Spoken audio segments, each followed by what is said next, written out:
kono ko waɗi ɗum ma en puɗɗoro inde Allah inchallahu taala wadde en puɗɗorima e inde Allah joom yurmede aduna e laakara julɓe juulen e bajjo Abdoullahi Aminata tagiraɗo mbirum poɗɗa nelal timmode lowaɗo cuusal e muñal ha timmi ngari yooɗi hakkille timmi o yettini nelal ha timmi nela fof ngari ɗo timmi nennal fof noddita soɓe jeehi hol keɗɗotoɗo nekkadinamen sasetake taare ma joomam tagɗo tagoje mun jomo hebbani ɗewniɗo golleji ñawowo jiyaɓe jeyɗo bindi nunduɗo jobdiji nelowo nelaɓe diwroɓe inde Allah seekoɓe kammuji ardoɓe e birnidi ɓadiɓe tagore ɓe jiiɗo keftani siinoɓe yemrode tamoɓe bitali ɓe defaki bakkaɓe ɓe gaɗitaki fodore faydaji tagore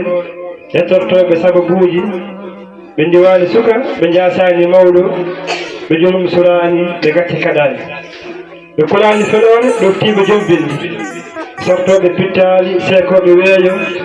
naatoɓe e mbewu ngabboɓe e kammuji wonkiji mofte to birnino joom bindi ɗo diɗɗo juumali ɗo fonduno foti ɗo dottuno pele e foofali timmi so fittadu jikkama o faafo e fado o fetto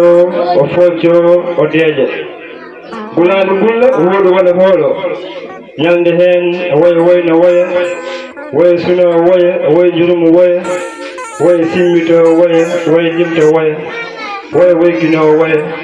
woroye goɗɗe deƴƴi kalani o ɓoore o loote o hasne hono hojom heñiɓe nadiɓe ɓe coftani keño kaɓɓo ndondo paramo saaro goonga o dusire gondi e gulali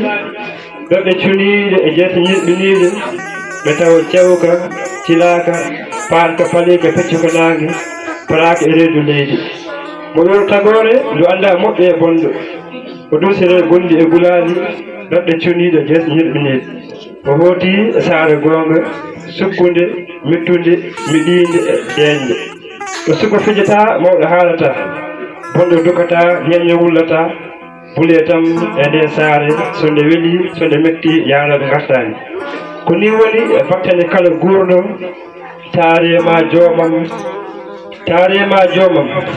taarema joomam tago mo disotako dottalaɗen humpina so nde ɗicco wañatako yo Allah yurmo yaafo min e maɓe julɓe kala assalamu aleykum wa rahmatullahi taala wa barakatuh